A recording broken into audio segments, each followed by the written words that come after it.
Nashik crime ब्रँचकडून Sudhakar Badgujar यांची चौकशी सुरू आहे। चौकशीमधून धक्कादायक माहिती समोर आली आहे। पार्टी झालेला फार्म हाऊस बडगुजर यांच्या नातेवाईकांचा असल्याची माहिती समोर येते।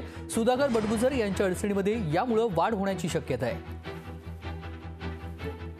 आणि याचाच आढावा घेतलाय आमचे प्रतिनिधी महेश महाले यांनी। पाहूया। दाऊदचा हस्तक सलीम कुत्ता याच्यासोबत ठाकरे गटाचे नेते सुधाकर बडगुजर यांचा डान्सचा व्हिडिओ विधानसभेमध्ये नितेश राणे यांनी दाखवलेला होता आणि यावरून खरं तर राजकारण रंगलं होतं। सुधाकर बडगुजर यांच्यावर गंभीर आरोप केले। उपमुख्यमंत्री देवेंद्र फडणवीस यांनी या सर्व तपासाचे SITची घोषणा देखील केलेली होती आणि यामुळे ठाकरे गटाचे नेते सुधाकर बडगुजर यांच्या अडचणीमध्ये मोठी वाढ झालेली होती।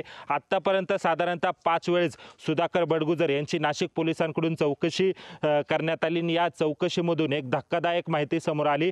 ज्या ठिकाणी हा डान्स झाला, ज्या ठिकाणी ही पार्टी झाली, सलीम कुत्ता सोबत ज्या ठिकाणी पार्टी झाली, तो जो फार्म हाऊस आहे तो बडगुजर यांच्या नातेवाईकाचा असल्याची धक्कादायक माहिती पुढे आली आहे। आपण आता जर पाहिलं तर आडगावच्या शिवारातला हाच तो फार्म हाऊस आहे। या ठिकाणी सलीम कुत्ता सोबत सुधाकर बडगुजर यांची पार्टी झालेली होती। साधारणतः आडगाव शिवारापासून पिंपरी सय्यदच्या शिवारात हिंदुस्थान नगरमध्ये हा फार्म हाऊस आहे। पोलिसांनी आता या दिशेने तपास सुरू केलेला आहे। ज्या ठिकाणी ही पार्टी झाली त्या ठिकाणचा जो व्हिडिओ आहे त्या संदर्भात त्या मधले जे व्यक्ती आहेत त्यांची पोलिसांकडून चौकशी केली जाते। आतापर्यंत साधारणतः 18 लोकांची जी चौकशी आहे ती नाशिक पोलिसांनी केलेली आहे। याच फार्म हाऊसमध्ये ही पार्टी झालेली होती। त्यामुळे आता या चौकशीतून काय समोर येतं हे बघणं महत्त्वाचं ठरणार आहे। एकूणच जर बघितलं तर सुधाकर बडगुजर यांच्यामध्ये अडचणींमध्ये मोठी वाढ होण्याची देखील शक्यता नाकारता येत नाही। आज पुन्हा एकदा सुधाकर बडगुजर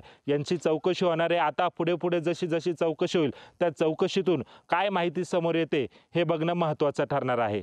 महेश महाले, लोकशाही मराठी, नाशिक। लोकशाही मराठी ऐका, पहा, जागरूक रहा।